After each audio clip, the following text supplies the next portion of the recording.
All right. Well, I think we are going to get started here. Welcome, everyone. It's wonderful to be with you as best we can for parent orientation and getting to inform you about the exciting things that are happening at the University of Denver. Our hope is we get a chance to see you around the campus at some point soon. My name is Brandon Buzbee. I'm the Associate Vice Chancellor of Global Networks. My area oversees alumni engagement, career development, and then some of the fundraising and engagement components of the university as well. And I'm joined today by my colleague, Heidi Perman. Heidi, do you want to introduce yourself? Yeah, hi everyone. My name is Heidi Perman, and I'm the Assistant Vice Chancellor for Career and Professional Development here at DU. And my team includes our undergraduate career counseling team, graduate student team. We actually have services for alums, so that is part of us, as well as employer connections, which does outreach to our community, and student employment as well as part of our team. So welcome, and thanks for the opportunity to chat with you today. Wonderful. Thank you, Heidi. So today's session is really about preparing students for post-graduation success. We are fully aware that the trip to the University of Denver for your students and your choice to come to the University of Denver is not one that's made lightly, and it's made with the intent that not only does your student get a full and robust experience, but that they are able to build a network, build a community, and find that success post-graduation. For some of our students, that may be heading to graduate school. For many of our students, it's heading right into the workforce, and it's across the country.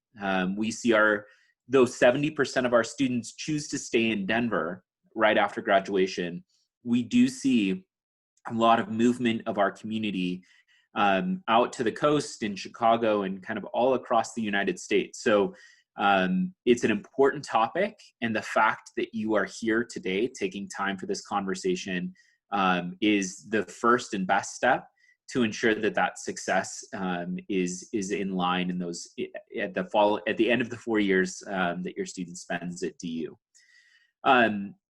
The area that I oversee, as I was mentioning earlier, is called Global Networks. And it was a part of the re-envisioning that really started about 4 years ago at the university, where we were seeing our students prepare for careers, but they would often lag in their connection with the alumni engagement efforts. And so we took a step back a number of years ago, and Heidi's going to talk about how we're designed around career and professional development to maximize impact and outcomes for our students.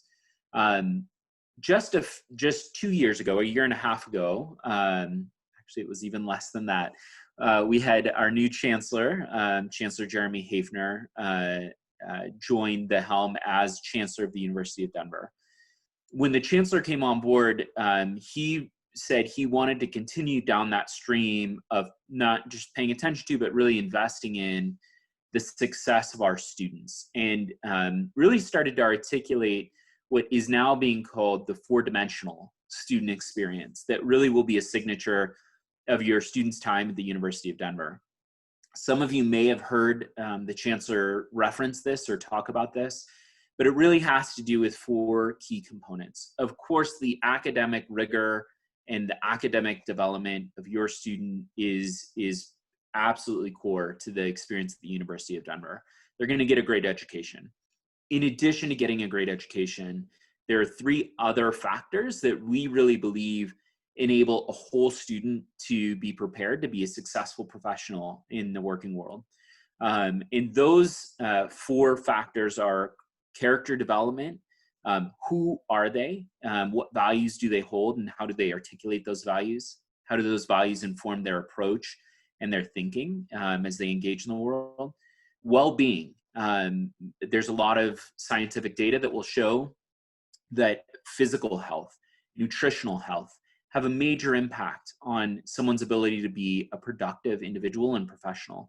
that they can have all the book knowledge down, but if they're not a healthy individual, they're not going to be operating at 100% of what they could be doing.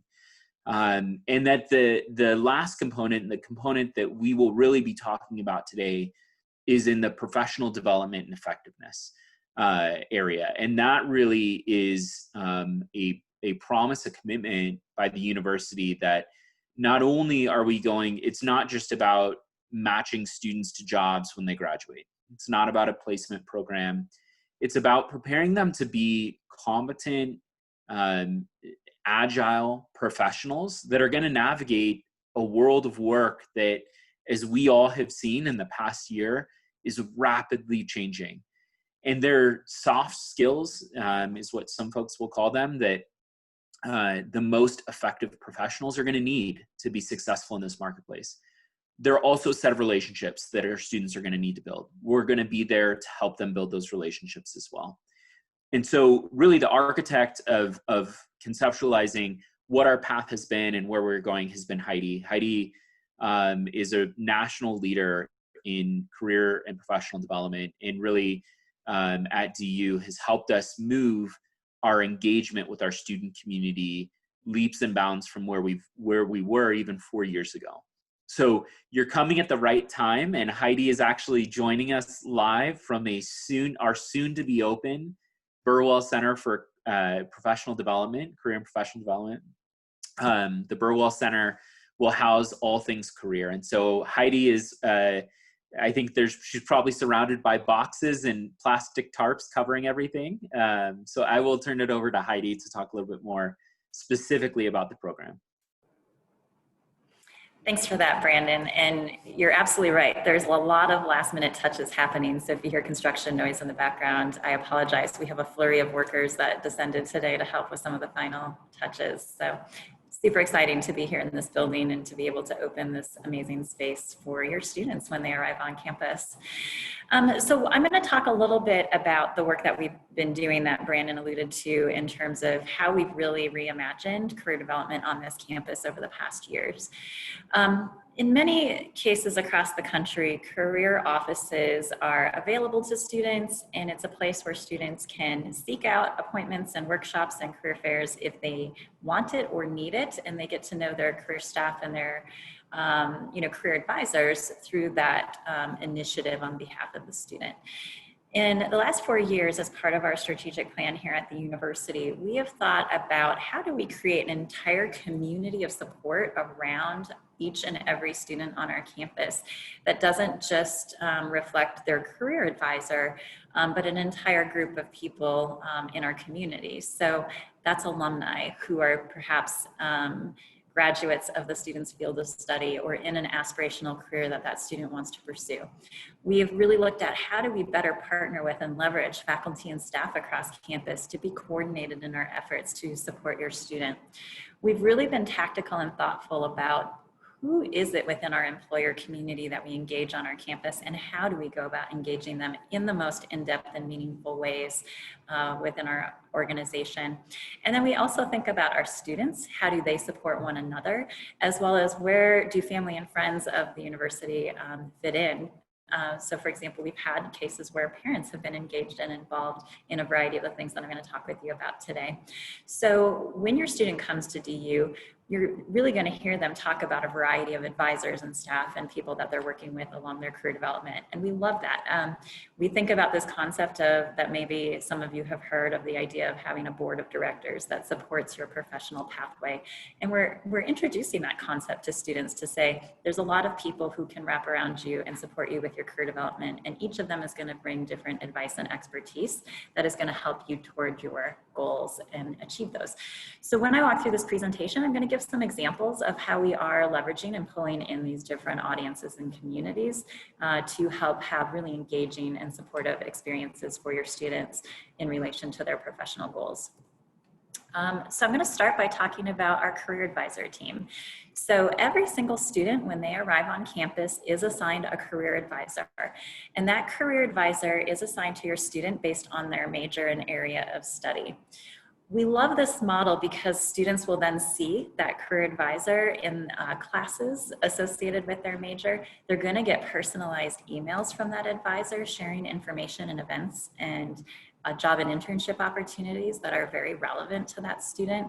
But we really want to get that personal connection by having them have one point of contact within their area of study.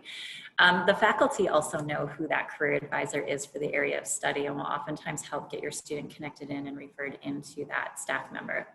We do have a point person for undeclared students. So if your student has not selected a major yet, we actually have a very passionate and enthusiastic staff member who loves working with students who are exploring and haven't quite figured out their career path. So they are also assigned a staff person that really matches their particular needs. That staff person has appointments available to the student, ranging from 30 minutes to 60 minutes, and a wide array of topics. That could be career decision-making, looking for jobs and internships, resume support, interviewing support, really whatever the student needs in relation to their goals, that staff member is available to provide.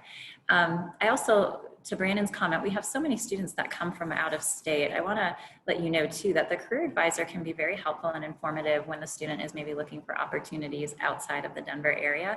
Our team is all very equipped to support that because we have so many students who are from out of other regions outside of Colorado. That career team provides all sorts of workshops and trainings to your student. They are oftentimes inserting themselves into the classroom. So if your student feels busy and doesn't make it to a workshop, it's highly probable that they'll see their career advisor in their classroom doing some very tactical training that fits with what year in school they're in or the time of the year. Our staff hits a lot of the freshman seminar courses in the fall. So you will see a lot of your students mentioning that their career advisors have already come and talked to them in their first quarter here on campus to help them understand what they should be doing as a first year student to start thinking about and engaging in career development. So that curricular integration I'll talk about a little bit further. And then again, really those staff members are there to help with any piece along the way that that student is interested in. And to Brandon's point, some of those students will pursue jobs after graduation and others graduate school, and the staff is equipped to help them regardless of what their plans are after graduation. But as I mentioned in that image, we also work really closely with our employer community, our alumni, and our faculty. So I'm going to talk a little bit about each of those audiences and how we bring them into campus to engage with your student. First, we do have a strong employer connections team, and their role is to really build relationships with organizations and get them on campus for things like career and internship fairs, to bring interviews on campus so that your student can interview for internships and jobs without leaving the university. We also do things like informational sessions where the employers will do either in person or online overviews of the company and the opportunities that they have within their organization. We also really work on getting our students out to organizations as well by doing site visits to key companies that we know our students are interested in. By seeing those organizations in person, students start to understand organizational culture and the different work environments that are out there that are a good fit for them. One of the things our team does that I'm really proud of and that is maybe unique from other universities is we really try to gather information from students about who they want to work for, the types of jobs that they're pursuing, and to really gather insight from students as to who they most want to engage with. And we use that information along with market information and curricular knowledge to target the right types of organizations that your students are interested in. And I'm going to connect this to our alumni piece as well. Occasionally, the companies that your students are interested in may not be on our campus, but in that case, we really look closely to our alumni network and our alumni partners to see if there's ways that we can help students get connected in through our community more broadly if that organization doesn't happen to come onto campus. So I'm going to use that as my segue to our alumni partnerships and our alumni connections. We have, as Brandon mentioned, a really robust alumni engagement community and alumni engagement team. So each of the staff members on my team serve a particular college, but similarly, we have an alumni director for each of those colleges. And our teams, the alumni director and the career staff member, work incredibly closely together to make sure that we're connecting our students and alumni in those different programmatic areas. So there's a few events I'll talk about that are examples of how we bring those communities together. We host networking events very regularly throughout the year that your student will hear about and be encouraged to attend. Connecting DU is one of them, and these are really broad thematic networking topics that are applicable to a wide area of study across our campus. So for example, careers in nonprofits or careers in government. We know there's a lot of areas of study that would plug into those events. And what those events look like is a panel for 4 to 5 alums within that particular field area, working with different organizations and perhaps having very different roles.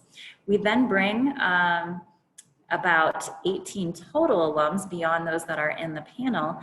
And these alums each sit at a table in the room with a group of students that oftentimes range to 6 to 8 at a table.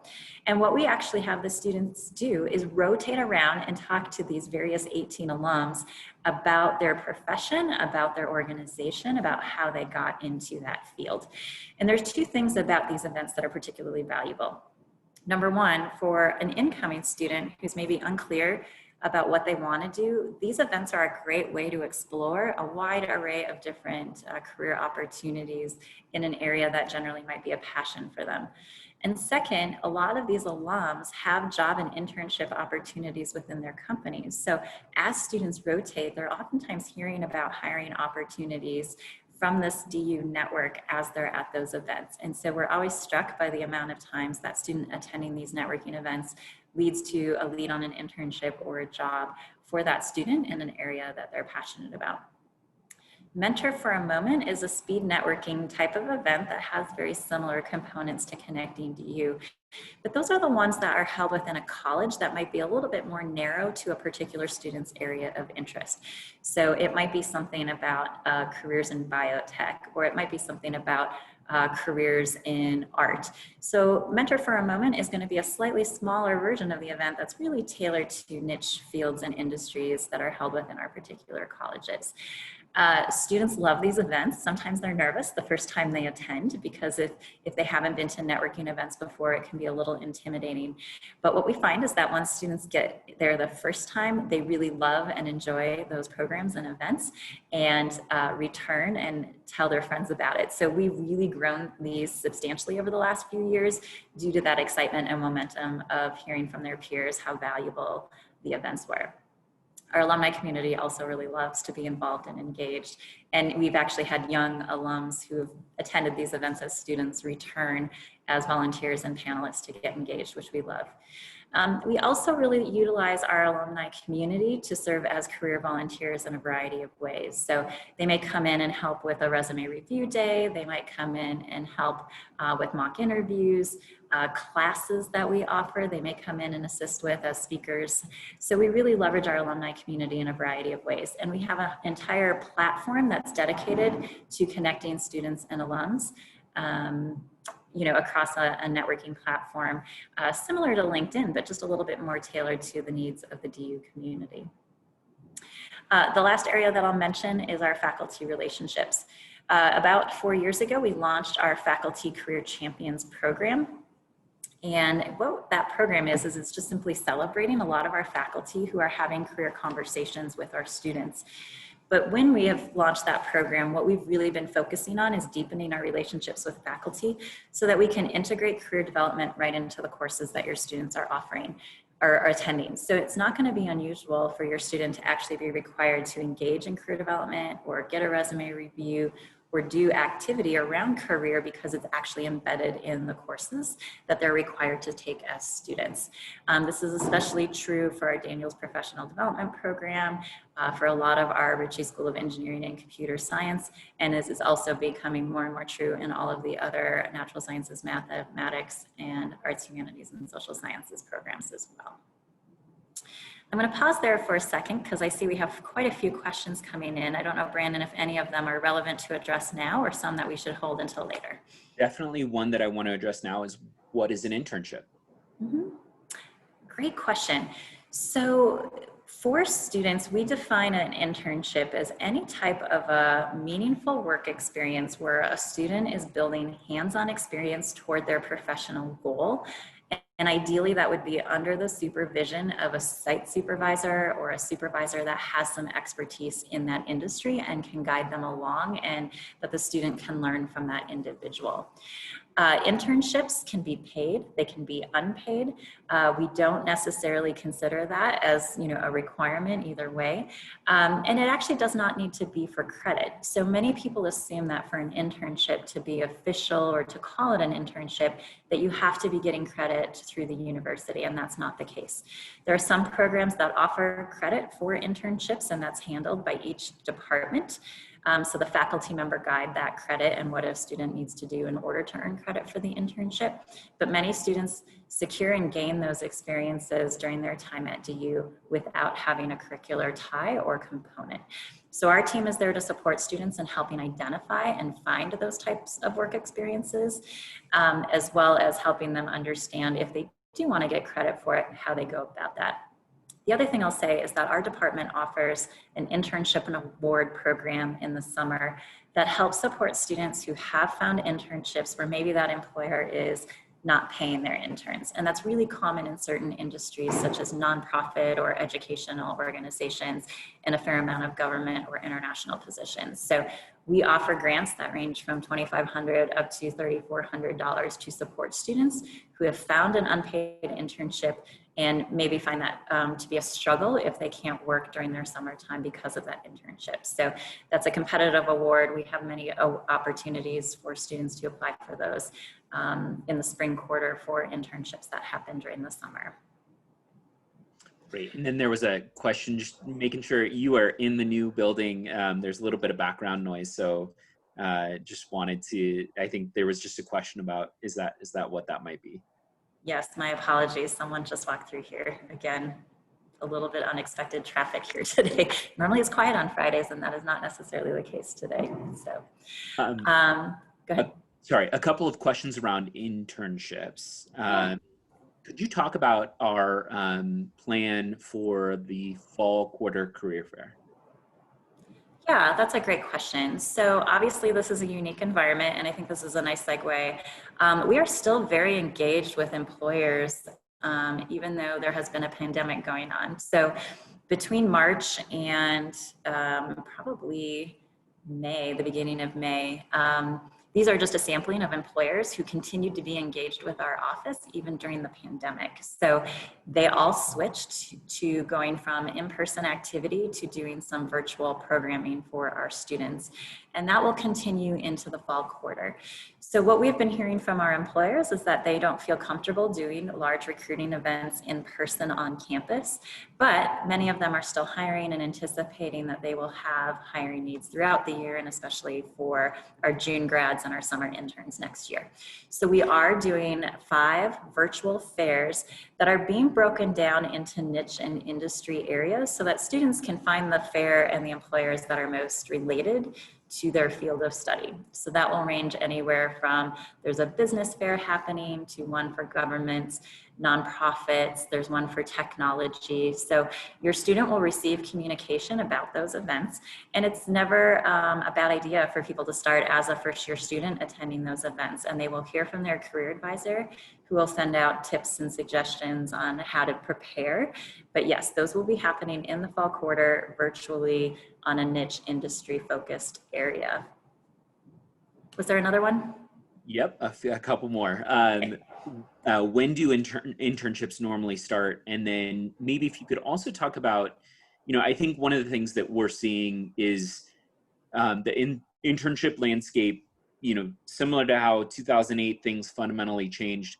COVID's brought new opportunities around internships, especially remote internships. And there was a question around, in a tight job market, students can sometimes feel compelled to take internships without pay. Have we found that here? What portion of that does that look like? And I think maybe also adding on to that, the virtual internship versus an in-person internship from what our advisors have seen. Yeah. So I'm going to hit the first piece before I forget it. So one of the things that I love about our campus being an urban center here within Colorado is that students actually do internships all year round, and they start at various times and they are really ongoing. So it's many times where organizations locally all of a sudden realize they have need and they need help, and so they post internships throughout the year that are oftentimes very accessible to students here because they're close. Students are so close to downtown, as well as our Denver Tech Center, which is just south of here. So internships start all the time. There are some really large national ones that sometimes start in May or June.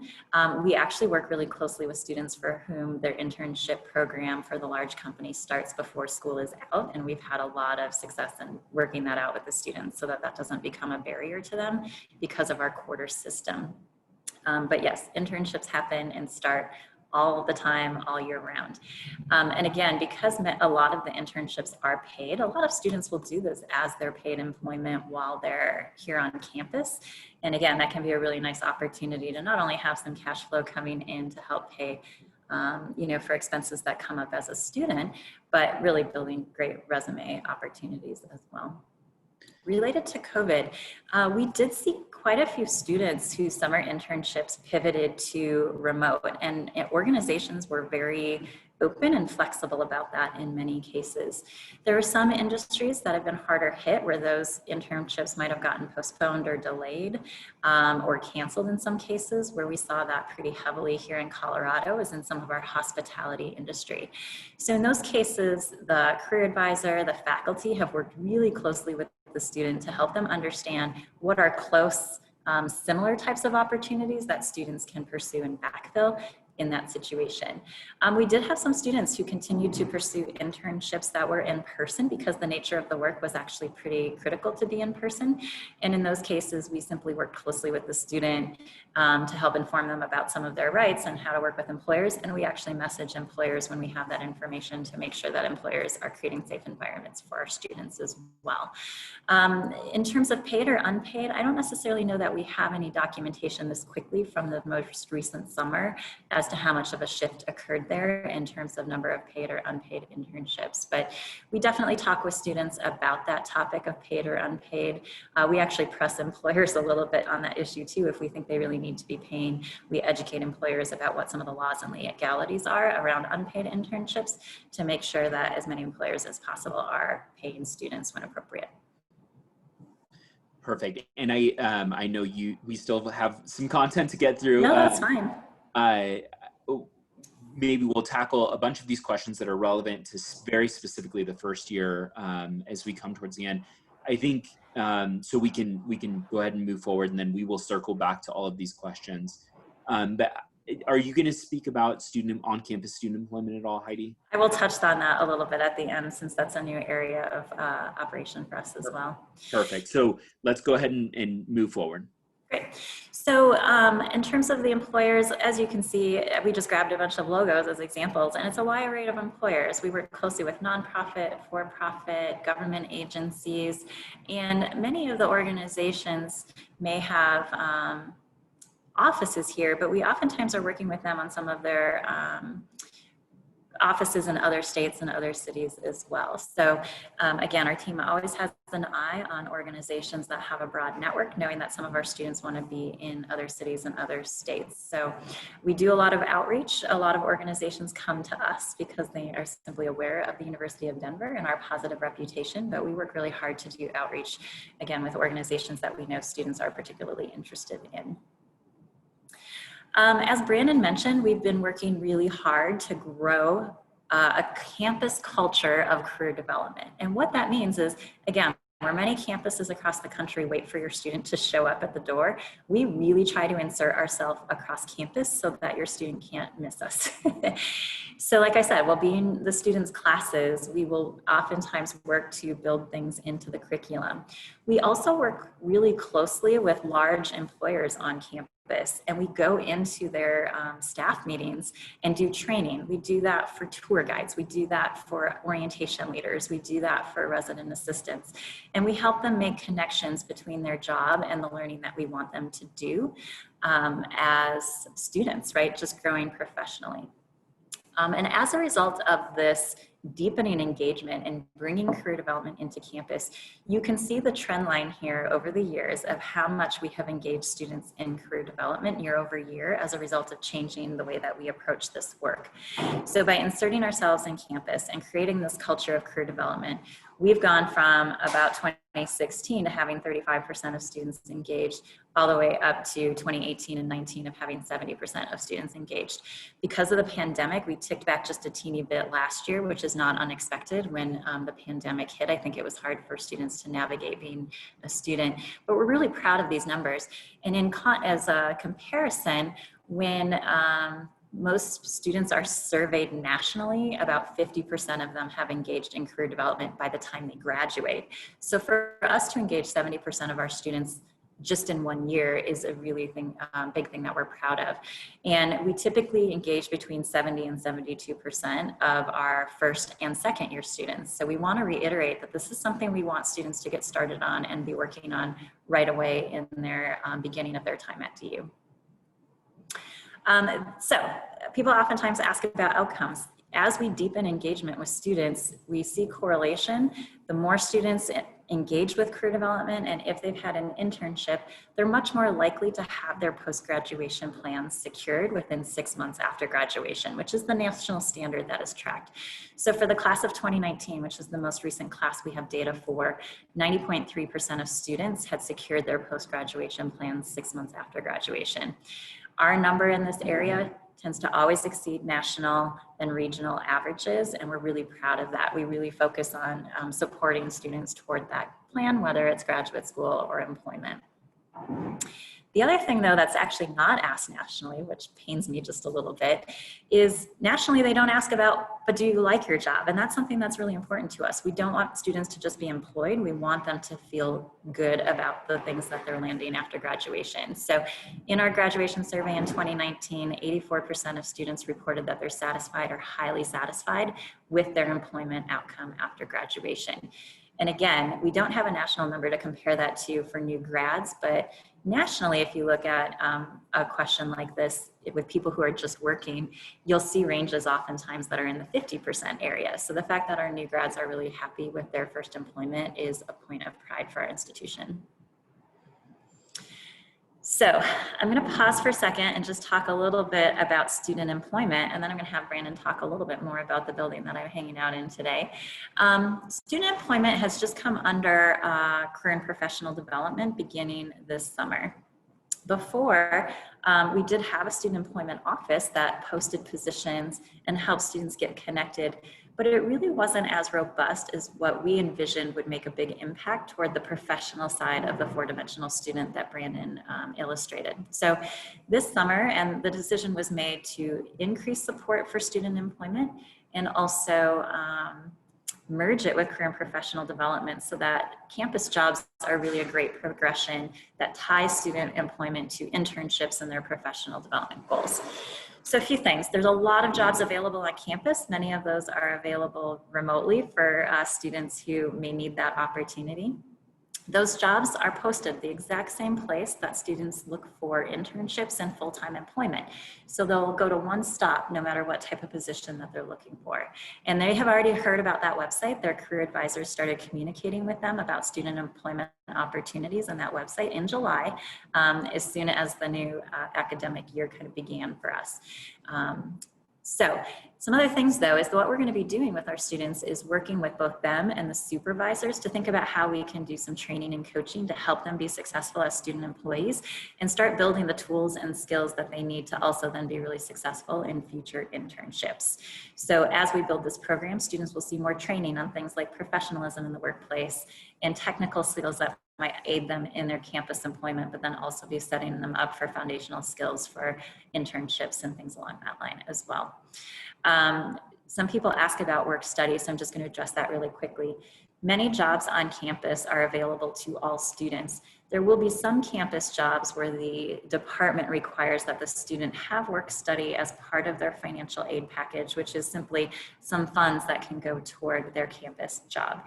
So if you hear work study, that is definitely another layer that kind of ties into language about student employment. and your student's career advisor can help explain that to them if that is information that's unclear to students about how the work study works with the student employment opportunities that are available. If there's no other questions about work study, what I'm going to do is turn it over to Brandon to talk a little bit about the Burwell Center for Career Achievement and the vision behind it and our opening this fall. Great, thanks Heidi. So the image that you are seeing is pretty darn close to what you would see if you walk on campus right at this moment. The Burwell Center for Career Achievement was named by a generous family of DU graduates from Minnesota. I will say there's a healthy contingent of Minnesotans hanging around the University of Denver campus. Barbara Burwell and then her sons, Blake, Peter, and Michael. Blake, Peter, and Michael all graduated from the University of Denver. And their father was an incredible entrepreneur and built many, many businesses. And when we were talking with the family about the vision for professional development, career achievement at the University of Denver, it was something that the boys all, and as well as Barbara, felt passionate about and thought that this would help elevate the University of Denver above many other institutions and our ability to meet the needs of our students in this current landscape. The building is special because it was built with the program in mind and really with the program first. So this building is tailor-made for the way in which we do career and professional development. On the first floor of this building, you can see the beautiful patio space. It is a very open first floor, entirely intended to welcome our students in, whether they're a first-year student or graduating senior or an alum, they're welcome in that space. And there are small spaces throughout the first floor for students to step aside, meet with an alum, meet with a career peer advisor, a fellow student who can help them in an informal setting, in an informal environment. Any time of day when that building is open, if a student needs help, our team will be there to help those students. It is again, it's kind of the living room of the building. On the next floor, on the second floor, it's our career advising suite. It's really the place where once a student maybe has done their resume review or they've had initial career conversations and they're starting to go a couple layers deeper in their job search or in their consideration of what they want to do, our team will meet with them on that second floor. That third floor is dedicated to our employers. It not only has employer interview suites, but it's the space in which we'll host employers when they come to visit the campus. I would, again, encourage you, the building will be open and we will work with folks that want to come through and see the building. With all the restrictions with COVID, it's a little complicated to give tours, but we are always happy to show the building. It is made of 100% sustainable timber.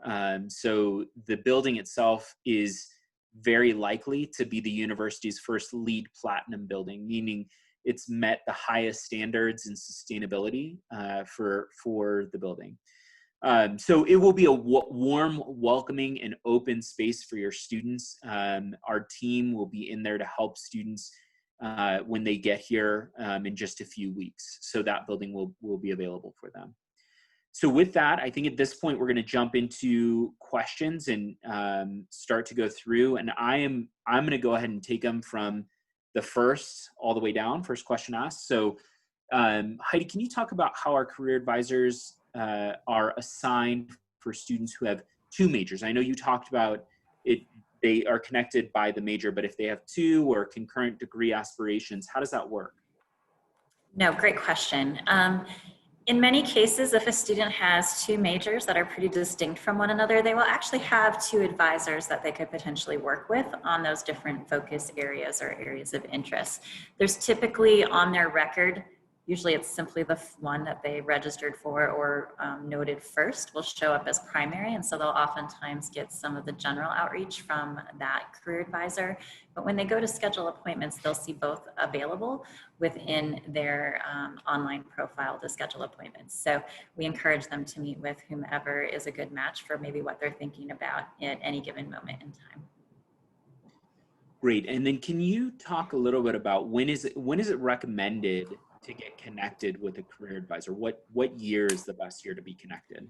Yeah, we would love all first year students to connect into their career advisor in this first year. And a lot of parents and students say, but I'm so far away from graduation, why should I be doing that? That seems kind of premature.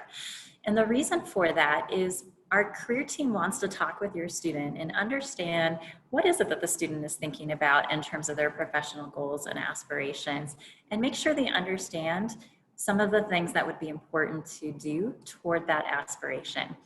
If the student is unclear or lacking clarity, we also want to give them guidance on really meaningful things that you can do to help get that clarity and to make sure that those career decisions are being made with a really thoughtful process in mind. So the team loves to do that and meet with students and have those conversations early. The other thing is we have what are called career achievement milestones, where we want at minimum students to do one activity per year to prepare for their career. For the first year, the career milestone we want all first year students to achieve is to update their resume more for a college environment and with their professional aspirations in mind, and have that reviewed by a staff member within our team. And when the team member meets with them, they're not only going to make sure that they're really selling their experiences that they've had up until this point really effectively and feeling good about the skills that they've already developed through their high school experiences, but that's where we're also priming those conversations of helping the student imagine what they want this resume to look like by graduation and the types of activities they can and should get involved in order to meet those professional aspirations.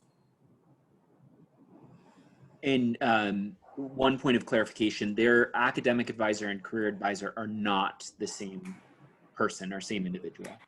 Yeah, no, that's a great question. So again, similar to our 1DU community of career support, your student's also going to have a community of support here on campus with different advisors. So there's a career advisor that will really focus on the career piece, but then they'll also have a freshman seminar faculty member who really helps guide them through their first year at DU.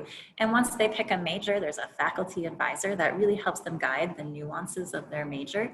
So yeah, there's an entire little community of staff here who will get to know your student and support them on various aspects of their journey at DU. Great. And then are there networking opportunities for incoming freshman students? Yes, absolutely. So those events that I mentioned, whether it's a career fair or the Connecting DU events with our alums or the Mentor for a Moment events with our alums, we actually highly encourage our freshmen to attend those. We don't have specialized networking events that are just for our first year students, but we really pull those first year students into those networking events. And in some cases, we partner with some of the first year programs that exist on campus to bring those students in. So for example, we have an international focused living and learning community where students are living together and have some classes. So it's not unusual for those instructors or that living and learning community to actually come together to a networking event on international types of careers. So sometimes the students will be encouraged and brought into those networking events as a first year student in relation to some of the programs that they're involved in. Otherwise, it's up to the student to make the decision to opt into some of the other ones that are available. So as a family member or a parent, really encouraging the students to attend those is a great thing that you can do. Again, most students love it. They're a little nervous the first time they come, but it's a great learning opportunity for first year students. Great. And there's a point of clarification. So when will students begin to hear from their career advisor, and is it the career advisor that first contacts them, or does the student have to first contact their career advisor? How does that all work?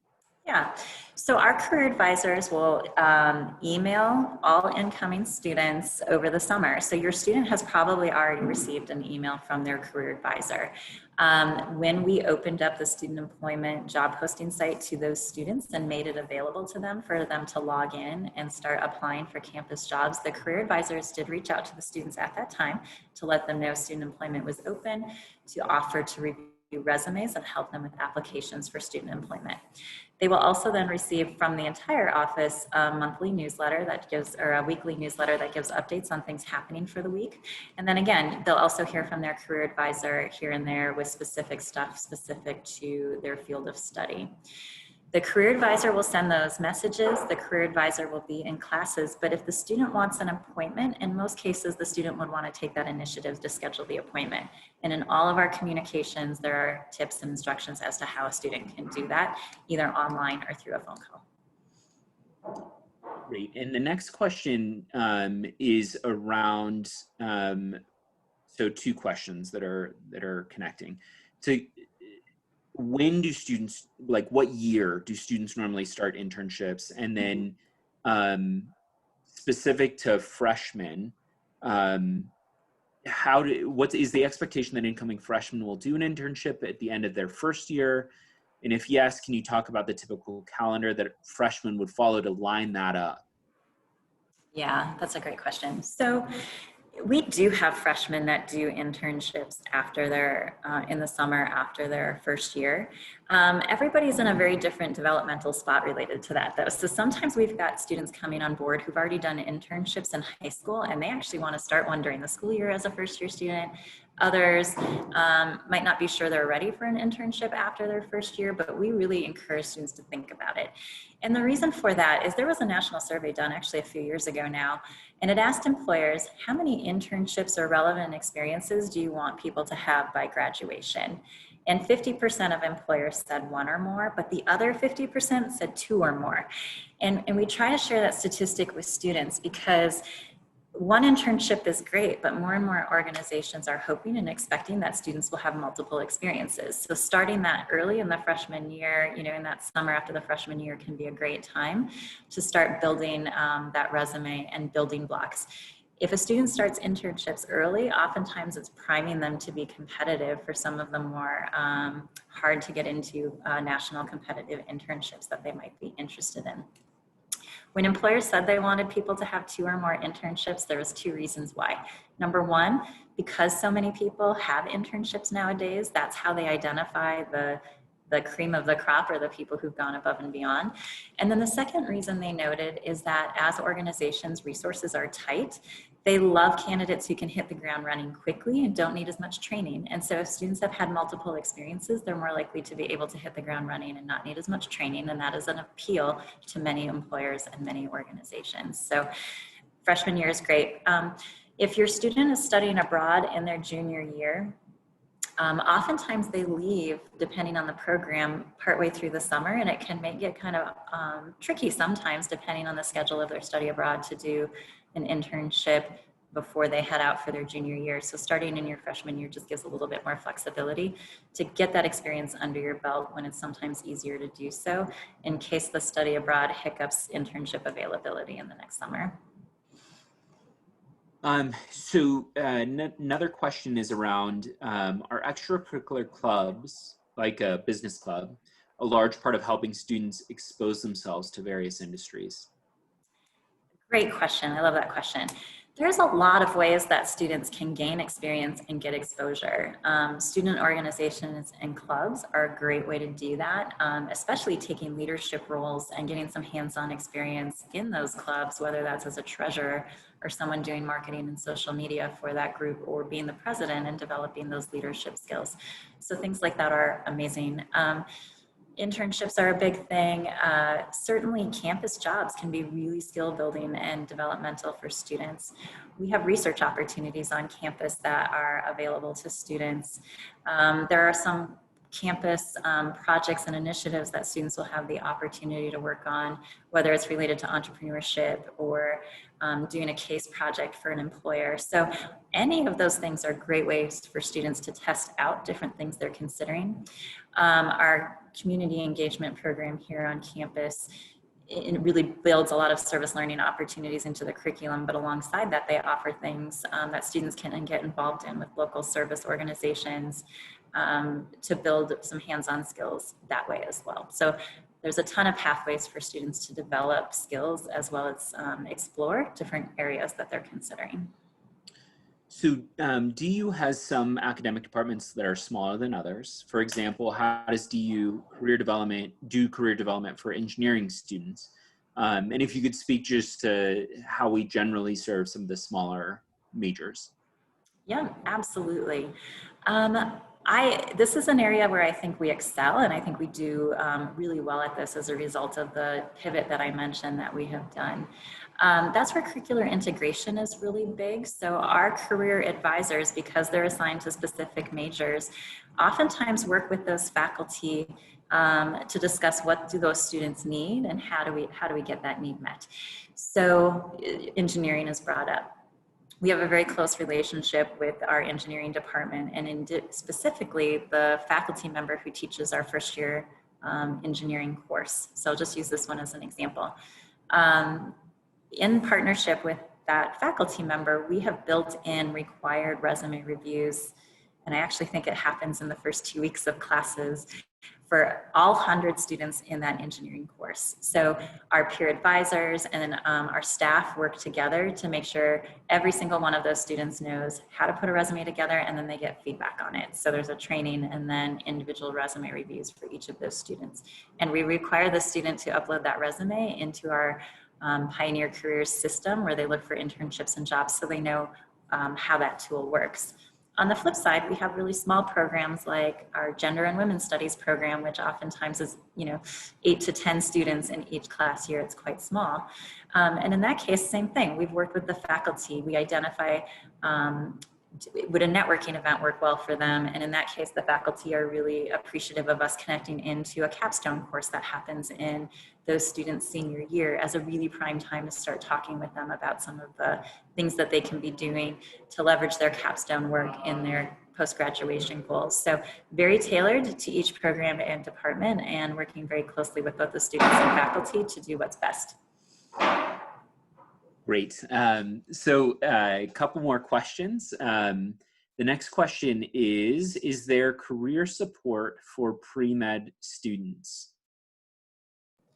Yes, great question. And Brandon's smiling because we have a really strong relationship with the 2 faculty members that lead this on our campus. So within our natural sciences and mathematics department, there are 2 faculty that work side by side to manage our pre-health program, and they support all students regardless of what college or area of study that they're in.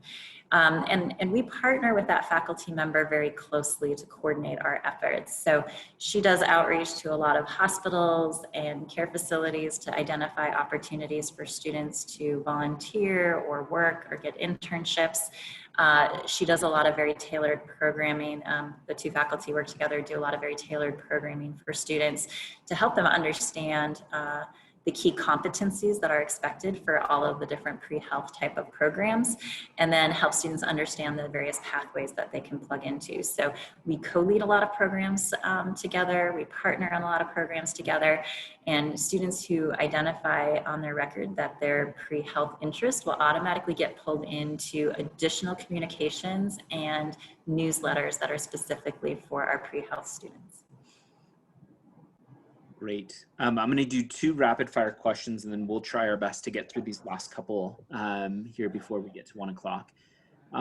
So the 2 rapid fire, if someone hasn't heard from their career advisor yet or didn't get the email about uploading resume, 2 questions. 1, how do they get in touch with a career advisor?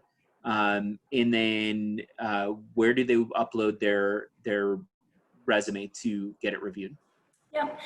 So career.du.edu is a great website to start with that has a lot of overview information. Pioneer Careers, so the website for that is du.edu/Pioneer Careers. That site is where a student can upload their resume. They can schedule an appointment with their career advisor on that site.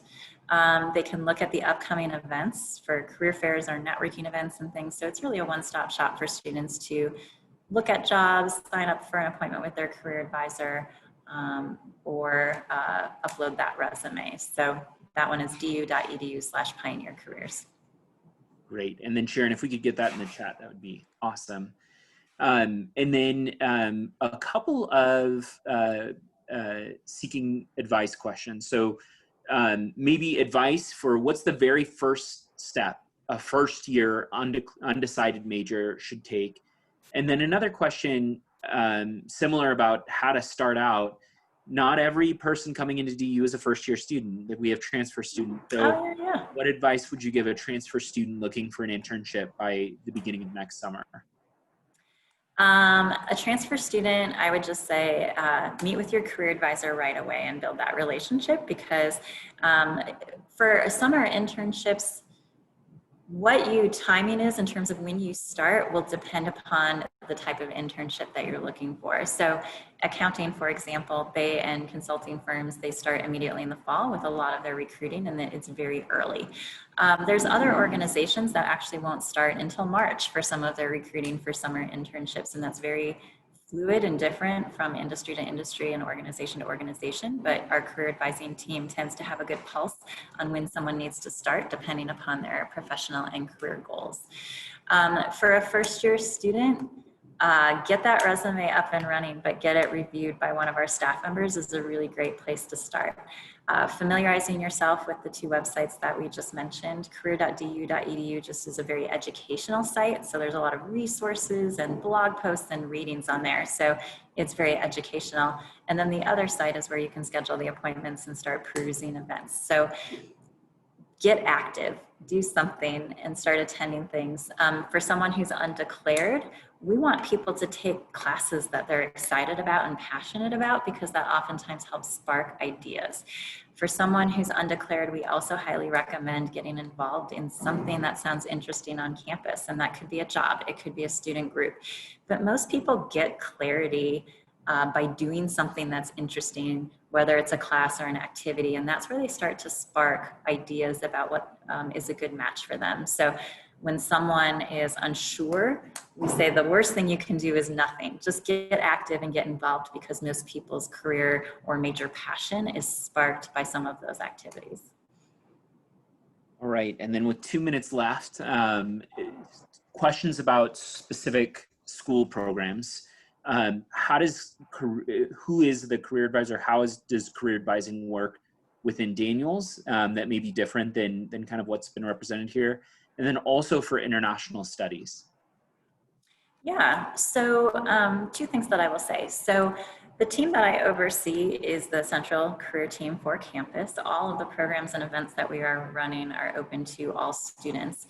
In addition to our office, there is a smaller subset office that specifically serves the Daniels College of Business undergraduate and graduate students. So Daniels Career Services is a second layer of support that those students have within the business school. But everything I've talked about is still relevant to those students. We coordinate very closely with that office and align the ways that we do our work. So those students should still expect to see email communications. Pioneer Careers is still the right place to schedule appointments. They will be hearing from their career advisor, no different than the other things that I've outlined. For international studies, that area does sit within our office. And so all the things that I've walked through with you today are relevant for the Korbel School of International Studies undergraduate students. When people are in the graduate program, there's again another couple of tailored career advisors that will support the graduate students in that program. Perfect. All right. Well, we made it right to 1 o'clock. And I think we also got to all the questions in the chat as well. I'm just double checking. Yep, it looks like. And if people have questions that they didn't get to today or they think of after the fact, at any time, feel free to email career@du.edu. We do have a staff member who manages that email account every day. So if there's something that was mentioned today that you want more information about, or you think of a question, please don't hesitate to email career@du.edu, and we'll respond to you as quickly as possible and get you the information that you need. Awesome. Thanks so much, Heidi. And thank you all for taking the time today. It's such an important first step as things get started here at DU. We wish you a healthy and safe start to your time at DU, and please know that we are here to support our students as we go through this season and this time. And Look forward to working with them over the next 2 or 4 years. Thanks so much. Thanks, everyone.